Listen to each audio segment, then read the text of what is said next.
Ya pasaron los Oscars y como todos los años queda invitándote esa lista de mejor película llena de títulos que seguramente no viste y que probablemente no pensás ver tampoco. Pero después todo el mundo opina, las redes hierven y uno no puede participar ni sabe bien si se está perdiendo una obra maestra o 2 horas de prestigio inflado. Para eso estoy acá.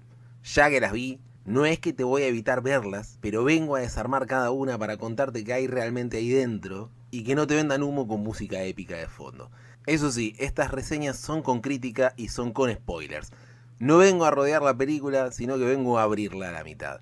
Así que, si querés mirarlas sin saber nada, dale con eso primero y después volvé y la discutimos. Y vamos con otra. Affections o the Sentimental Value, o Valor Sentimental, como se la conoce en castellano, es una película noruega bastante sencilla cuando se mira desde haberla recorrido, pero sumamente compleja y llena de sutilezas. La dirección de arte es fina, tenue, casi ni se nota, pero está muy presente. Para señalar esto con contraste respecto a otras películas que están en la terna también, el personaje femenino central suele estar asociada al tono rojizo, cosa que se cumple también en Hamlet, por ejemplo, y rasgo que aparece también en Frankenstein, pero a diferencia de estas otras dos, no siempre es tan evidente ni remarcado. A veces estamos simplemente ante un tono rosado, a veces ante algo casi rozando el anaranjado y a veces pinceladas sutiles, delicadas. El asunto es que esto, a pesar de estar bien marcado, no te hace notarlo a los gritos. Y bien se podría ver toda la película sin siquiera reparar en su uso del color, que lo tiene y a montones, bien subrayado y definido, y sin embargo puede pasar inadvertido al mismo tiempo. Los colores hablan, ya sea desde la iluminación, el decorado, el vestuario, siempre están marcando algo, pero insisto, no te pone un cartel que te obliga a mirarlo como si fuese un semáforo. La película tiene momentos excelentes a nivel técnico, muy bien filmados. Tiene unas transiciones hermosas que hablan volúmenes, comunican muchísimo contenido. Tiene rimas visuales y montajes hermosos que narran mejor que cualquier línea de diálogo. Lo que no se dice en esta película se muestra, y eso marca algo muy valioso en cuanto a contar una historia a través del cine. Así que en cuanto a hacer una película y tener cuidado en sus aspectos técnicos, sin duda cubre la cuota. Sin siquiera entrar en si a mí me gustó la película o no, tanto desde la sensibilidad, el cuidado en cada escena, como desde el mero hecho de contar una historia, de realmente estar contando algo, no de hacer un panfleto, está muy por encima de películas como Bugonia o Una batalla tras otra. Sentimental Value tampoco es una crítica desde afuera, de esas fáciles de asimilar porque no tocan a nadie, esas que se plantan señalando con el dedo como las otras dos películas antes mencionadas, que desbordan de cobardía, de tibieza, de no decir a las claras qué postura toman, pero mientras fingen darle palo a todo imparcialmente, protegen y enaltecen la figura femenina a costo de hundir la masculina en el olvido, en el barro de lo intrascendente. Lo que hay que sacrificar para lograr un nuevo comienzo, una mejor humanidad, como proponen directamente en Bugonia. En este caso, la historia puede parecer pequeña, y cabe decir que lo es, y que es intencional eso. Lo mismo que su mensaje de fondo, puede parecer irrelevante o poco importante si se mira al paso, sin prestar atención. Y esto es clave, porque de prestar atención se trata en definitiva toda la película, y es maravilloso que permita esa chance de no hacerlo, de que dependa del observador. Y con esto no quiero decir ni que la historia no vale la pena, ni que sea increíble y asombrosa, sino que justamente eso quedará a criterio del espectador y cómo le impacta a nivel personal, pero sobre todo acorde a cuánto intente comprender. Pero objetivamente es interesante el planteo junto con el modo de hacer el planteo. Es ingenioso al menos, y eso a la película no se le puede quitar. Cuando decía que la película presenta una historia que puede parecer menor, y que en parte lo decía porque desde la cáscara, la puerta de entrada a la historia, trata del drama de una mujer adulta, ya bien adulta, de más de 30, supongo, que todavía siente un vacío debido a la ausencia de su padre en su vida,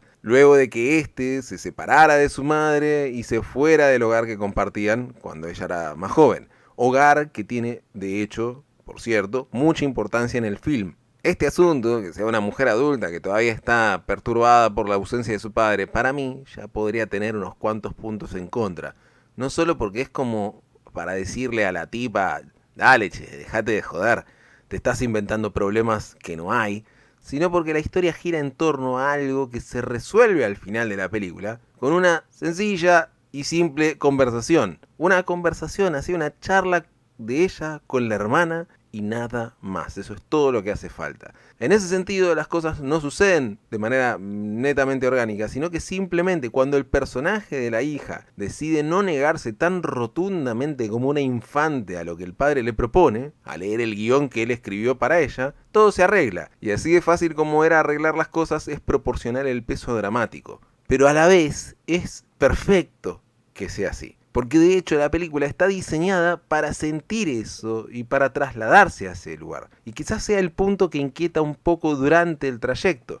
Cuando nos sumergimos en la historia vamos entrando desde los ojos de ella, en principio. Pero a medida que avanza la cosa, el eje central pasa a estar en el padre. Y esto ya sugiere un desplazamiento gradual desde los ojos de una mujer sin tanta experiencia hacia la perspectiva de un hombre con mucho camino recorrido. Después las cosas eventualmente van a girar otra vez hacia ella como centro, pero es maravilloso este paso de un personaje hacia el otro, como se pasan la posta y van llevando el recorrido de la trama. Las cosas en la película no están declaradas desde el vamos, sino que se guardan y se van dejando ver de a poco, sin revelar toda la estructura base completa hasta ya bastante avanzada la película. Y entre tanto, no sabemos bien qué es lo que ocurre. El ir revelando así en cuentagotas es un recurso válido, y más allá de que yo la miraba, porque ya había empezado a verla, y no suelo abandonar una película ya comenzada, esa falta de exposición inicial me ayudó a mantenerme mirándola por el mero hecho de saber si iba a alguna parte o no con lo que estaba presentándose. A saber si lo que se estaba mostrando iba para donde parecía que podía ir o nada de eso. Y eso es oficio, eso es saber contar una historia. En mi caso al menos, yo no me quedé a mirarla por disfrutar el paseo, vivir la experiencia, por el deleite, sino justamente por esto que decía, por ver hasta el final, para estar seguro de si el mensaje que sugería sería el definitivo o si yo estaba entendiendo a medias, si iba a haber un volantazo. Pero insisto, no me lo hizo tan difícil de soportar y estuvo muy bien sostenida la atención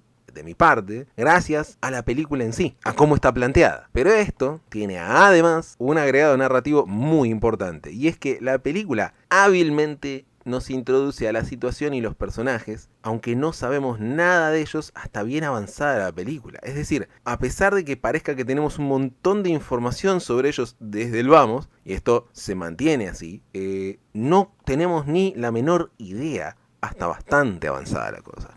Y esto se mantiene a lo largo de la película de modo tal que nada está del todo declarado hasta que ya nos acercamos al final. Y es exactamente lo que le pasa a la hija del protagonista. Así cobra lugar un recurso esencial, porque precisamente el núcleo más fundamental de la película es la presunción de que ya sabemos todo de quienes nos son allegados debido a que tenemos muchos datos de ellos, cuando en realidad es posible que ni hayamos hecho el menor esfuerzo en conocerlos verdaderamente, sin poner nuestra presunción por delante, nuestro prejuicio entre medio de nosotros y nuestros seres queridos. Eso es de lo que trata la película. Habla de estar tan cerca, pero a la vez tan lejos, precisamente debido a un prejuicio, a un juicio sin terminar. Y eso es importante tenerlo bien presente.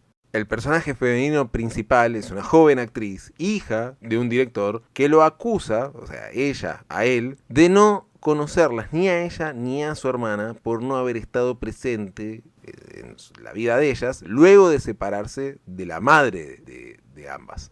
Pero a la vez, como vamos a descubrir lentamente, es ella la que no tiene idea de quién es él realmente, ni de cuánto las conoce de hecho. Lo que parece ser una acusación fundada de parte de ella, al menos al principio, porque damos por hecho que si le reprocha es por algo, termina siendo su propio pecado, escondido detrás de su propio dolor. De ahí que lo intrascendente deba ser parte del drama, puesto que hay alguien que conserva un inmenso dolor simplemente porque se ha encapsulado así, y no hace el esfuerzo voluntario de atravesarlo, de surgir a través de sus emociones, sino que prefiere llevarlas como una careta, como una identidad adquirida sin revelar la propia. Y eso es clave porque en definitiva ella lleva el mandato familiar y no tiene su propia entidad en juego. A la vez es actriz y juega con sus emociones poniéndolas en display cuando no son las de ella, sino las de un libreto dado, que al mismo tiempo no puede seguir cuando ese libreto viene del padre.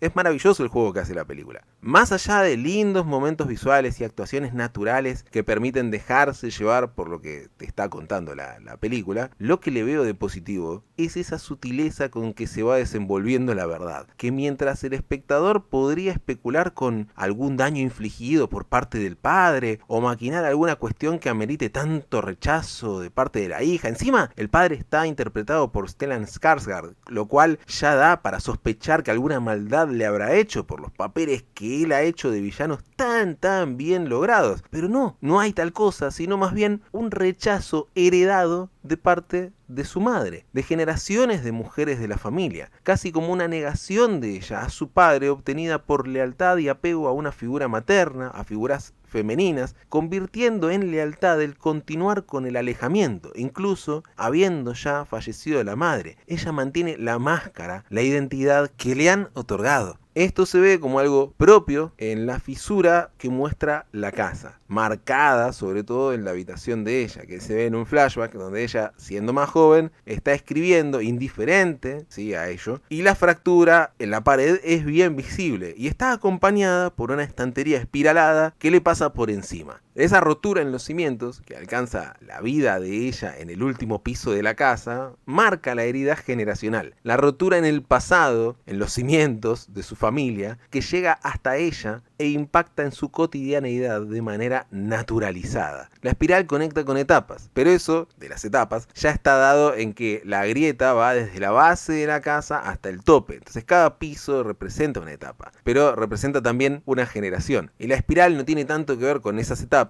sino con un desenvolvimiento que llega en esa cúspide, en la generación que ella representa, donde la espiral se superpone a la rotura y sostiene libros, la palabra, la comunicación. La curvatura sugiere una reiteración, pero a la vez vaticina un desarrollo a través de lo que se puede comunicar y un cambio venidero. Insisto, a través de lo escrito, a través de la palabra. Y cabe recordar que pieza esencial de la historia es un guión que ella debe leer para subsanar las heridas. También se ve como algo propio de ella el impacto de su madre y su fusión con la casa, en tanto, debido a la particular disposición de elementos del hogar, la hija, cuando era niña, o sea ella, ¿no?, el personaje femenino central, cuando era niña, podía escuchar clandestinamente las sesiones de terapia que la madre daba a sus pacientes. Así la casa es la fisura, carga la coprotagonista y es el pensamiento de su madre instalado ahí e impregnado en ella. La casa tiene una conciencia absoluta y está marcada por las vidas de quienes la habitaron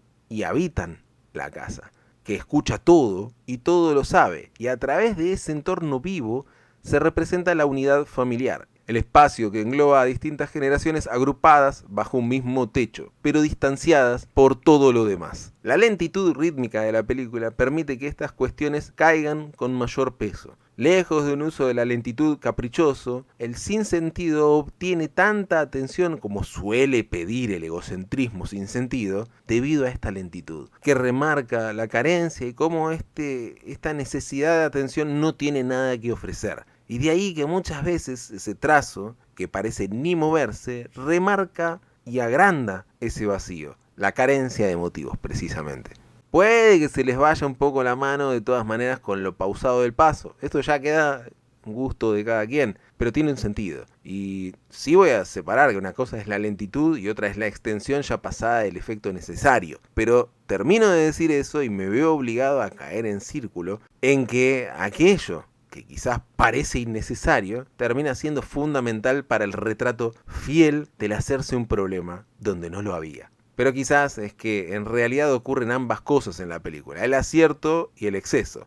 De modo tal que la extensión de tiempo en las escenas, en algunos casos, como decía antes, es un acierto rotundo porque subraya el vacío y la carencia. Y en otros termina siendo innecesaria, dada por inercia, por seguir un estilo, porque así ya viene el ritmo. Y solamente para intentar revolcarse en las emociones que realmente a veces no aterrizan cuando se tiene sensatez quizás. O sea, al menos si se tiene mayor madurez emotiva, se ve esto y termina pareciendo muy ajeno. Pero insisto en que me parece una forma correcta de retratarlo. En la película se ve una gran destreza para contar una historia en la que el transcurso se hace interesante, pero al repasarla en retrospectiva realmente no pasa tanto. Y hace pensar en el drama justamente innecesario de gente en Noruega, en el primer mundo, en que no tienen ningún problema, ningún drama, excepto los que se inventan ellos mismos por aburrimiento. Es como un testamento de las ganas que tiene la gente de complicarse sola. Pero una vez más, creo que eso es clave en la postura de la hija y que se puede aplicar a todo el mundo en cualquier parte, más allá de Noruega, solamente que ahí se ve con mayor nitidez. O sea, está bien representado, incluso es como decir, flaca, sos actriz, tu papá es director, la gente está esperando que haga algo, te trajo un guión, va a conseguir financiación, ¿qué más querés? Encima te están diciendo es un papel que puede ser muy importante para tu carrera y se niega. Es buscarse problemas, es realmente buscarse problemas, no tiene un motivo solo para rechazarlo, excepto la emotividad instalada. El tenerlo todo, el no tener una necesidad que le permite rechazar algo que en realidad cualquiera querría desesperadamente. Ahí es, una vez más, justamente cuando la lentitud de ritmo en la película se hace valiosa, porque deja a la vista precisamente eso, que no hay drama, no hay un problema real, excepto el vacío de la falta de creatividad para encarar la vida y las relaciones y aprovechar las oportunidades como llegan y valorarlas con gratitud. Lo innecesario se vuelve reflejo de los mismos personajes que se revuelcan en su miseria sin ningún objetivo más que la autocompasión.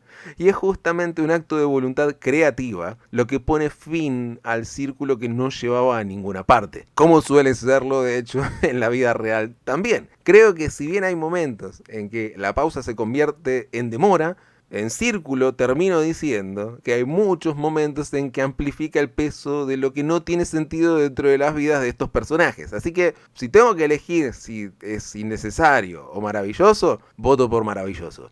Hay momentos en que sí se nota esa larga estadía en algunas escenas como defecto, como por ejemplo la escena final. No solamente muestran toda una escena, una situación ya anunciada más temprano en la película, intentando crear alguna tensión, que se plantea con alguna tensión, alguna intriga, alguna preocupación que en realidad no existe si uno como espectador estuvo escuchando a los personajes. Si los estuvo escuchando, ya estuvo presagiado todo lo que uno está viendo ahora en el final de la película. Para ilustrar mejor esto, primero voy a ir a un sitio un poco antes del final, que es que ahí se lo ve para mí el protagonista, si bien está como actor secundario, es el protagonista para mí. En el hospital, se lo ve ahí, y sus hijas visitándolo preocupadas. La hija, más conflictuada, le muestra afecto, tiene una actitud de perdón hacia él, hay ternura en ella y poca esperanza de vida en él, o al menos así se lo presenta, en parte porque incluso el encuadre de la película en ese momento duplica una escena previa, instalada al principio en la memoria del espectador, de alguien muriendo en la misma situación. Entonces este tipo de cuadro queda implantado en uno, reforzando la sugerencia de que el padre está por morir ahora. Acto seguido de esto, otra vez están en el hospital las hijas, pero como si nada. Lo más campantes, sonrientes, con un café en mano, mientras llegan a la habitación del padre, que le está tirando piropos a una enfermera, si no recuerdo mal, y ella es como, ¡jo, qué pícaro que es!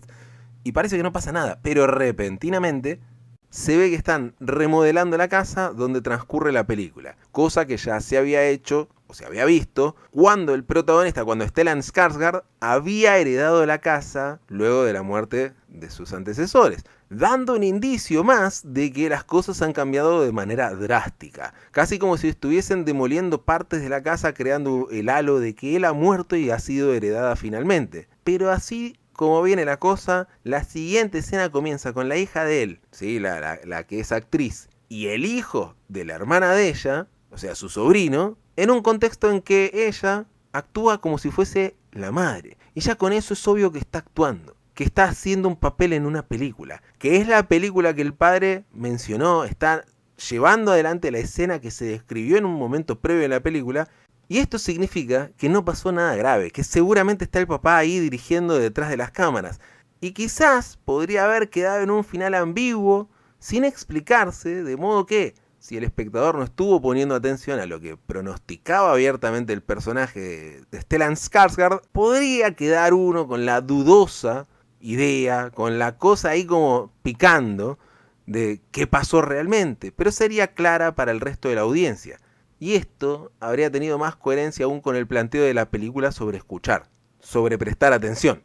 Pero ahí la película, con todas las sutilezas que tiene, a mi gusto, flaquea y se torna explícita. Se oye de hecho al padre que grita corte y aparece ahí la ambigüedad potencial disipada por completo. Y luego de eso, padre e hija se miran durante un montón de tiempo. Una mirada pequeña, sutil, delicada, cosa que una película llena de delicadezas por doquier podría aportar, un contacto visual que debería ser lo suficientemente extenso como para calar profundo y cerrar el asunto, dejar algo en el espectador como impacto y ya.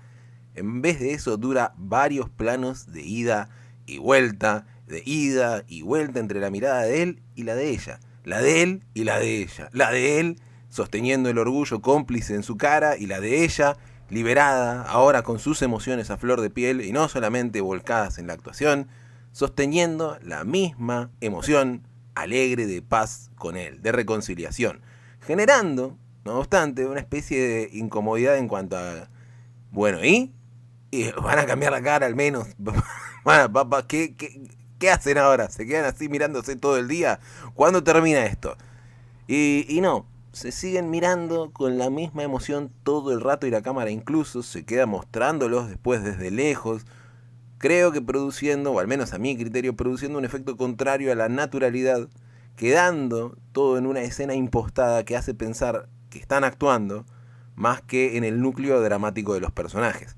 Y entiendo que es importante esta toma porque muestra que Gustav, cuyo corazón está puesto en el arte, y es cuando hace arte que su corazón está bien, que sana, y cuando se trunca el camino de su expresión que su salud se pone en peligro o se quiebra. Y que esta toma final muestra que logró convertir el set en su hogar verdadero, incluso haciéndolo tan personal como replicar su propia casa y contar con su hija en el papel de su madre y su nieto actuando como él mismo. Pero no hacía falta quizás quedarse tanto en ese plano, ya estaba dicho sin necesidad de ahondar tanto en subrayarlo. Pero en fin, son momentos como ese los que me llevan a decir, claro, bueno, a veces esa lentitud es excesiva, quizás es vicio, pero en definitiva no es un aspecto grave. Sentimental Value, ante todo y sobre todo, nos ofrece una película.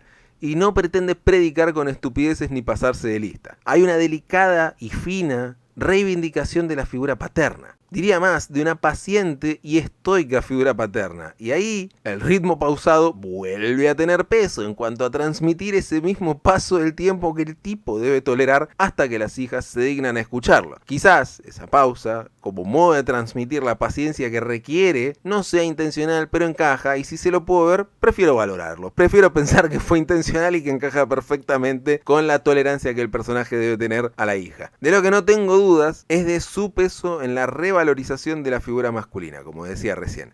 Es de hecho un director que hace rato no hace nada y que quiere volver a filmar. Y eso establece una conexión con la figura masculina, la figura del hombre en la cultura actual, perdida hace unos años, que ahora muestra en qué estuvo trabajando durante todo este tiempo, lo que ha estado interiorizando y desarrollando durante ese periodo en el que fue desplazado. Acá, la figura masculina es saludable, nada tóxica, sumamente respetuosa y abocada al arte con absoluta integridad. De hecho, está también otro papel, que es la actriz que a priori reemplaza a la hija de él en el rodaje porque esta última no quiere el papel. Entonces, agarran a una estrella de Hollywood que está dispuesta a hacer el papel.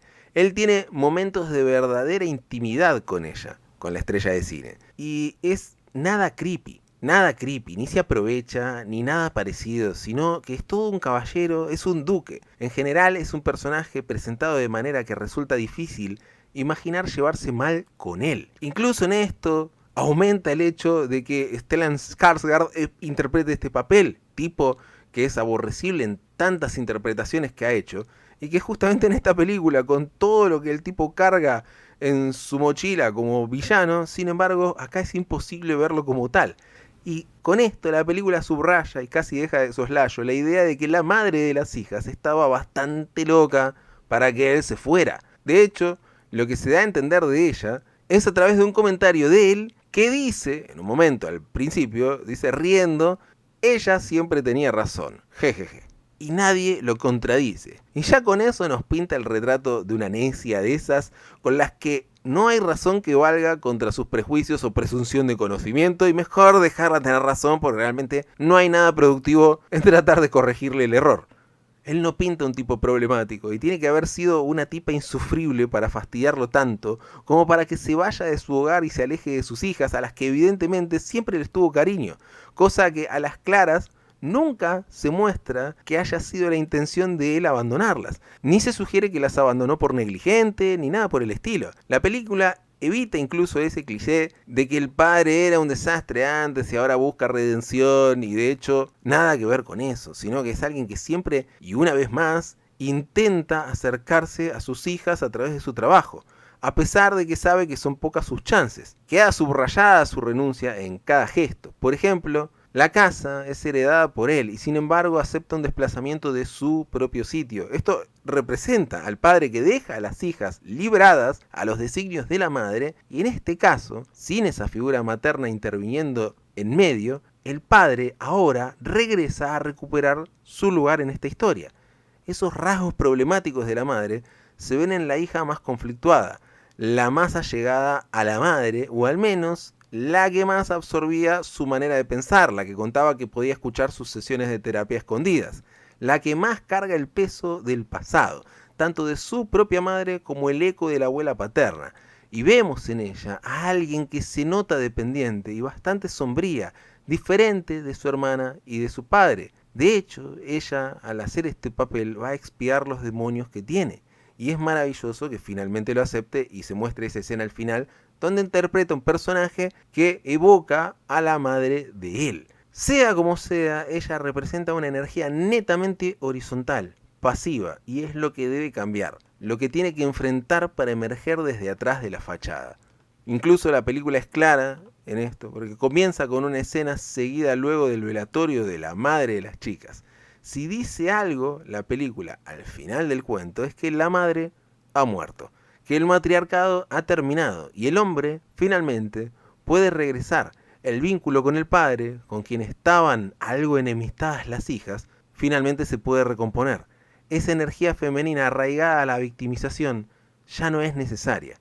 El film hasta da a entender que lo que el tipo hacía era significativo como director y que logró entender en su momento cómo nivelar su pasión por el cine con relacionarse con sus hijas, involucrándolas en su trabajo, haciéndolas actuar en sus films, o al menos intentando hacerlo, para que luego esas experiencias sean truncadas después por la influencia materna. Da a entender que de hecho siempre intentó acercarlas, pero por alguna razón ajena a él, ellas se mantuvieron lejos en lugar de compartir momentos significativos con él dentro de la realización cinematográfica. Por ejemplo, en un momento muestran una película dirigida por él cuando era más joven, y vemos que puso a la hija en un papel. Se ve la escena donde aparece la hija de él y se lo preguntan en una entrevista y demás. Y en un momento hablan de aquellos momentos en el rodaje y hablan de que fueron geniales. La misma hija admite que así lo fue. Crearon memorias. La hija luego se queja diciéndole que después de eso él no existía. O sea, como que era todo maravilloso mientras rodaban juntos, pero después él no estaba.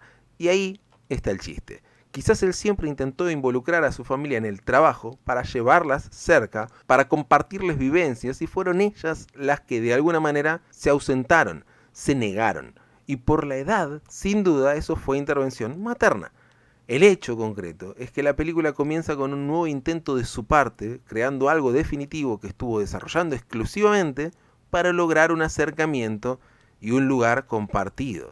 Así, Sentimental Value seguramente se llame de ese modo por el valor en el recuerdo de compartir momentos importantes, no solamente la intrascendente cotidianeidad, pero sobre todo porque mucho de lo que los padres heredan a sus hijos son conflictos que ellos asumen casi desde antes de nacer, del mismo modo que generaciones le pasan sus conflictos a las siguientes, que sin saber por qué son reactivas y se niegan a tantas cosas que jamás les han hecho ningún daño realmente.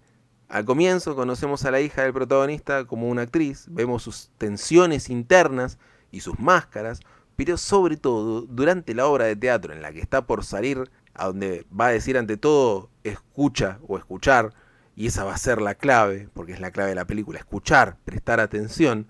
Pero hay un dato más, y es que suena el dies irae, la llegada del juicio, y eso es la clave para entender lo que viene luego, la llegada del contraste.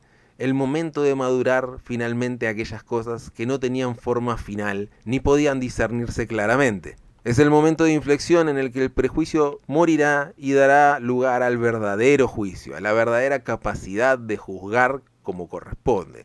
Y esas son cosas que la película ubica muy bien, sin caer en la redundancia ni en el uso indiscriminado, sin caer en el uso carente de significado, de aquello que en realidad tiene un valor simbólico. Lejos de ser como Frankenstein de Guillermo del Toro, que si quiere indicar que el hombre es un monstruo lo dice una, otra y otra vez, porque no le alcanza con retratarlo como tal, ni decirlo una vez, donde lo simbólico pierde valor y no habla más fuerte que los diálogos explícitos. Acá no pasa eso, y es algo para valorarle muchísimo. Finalmente, Sentimental Value, en lo personal, no tiene para mí un valor sentimental especial.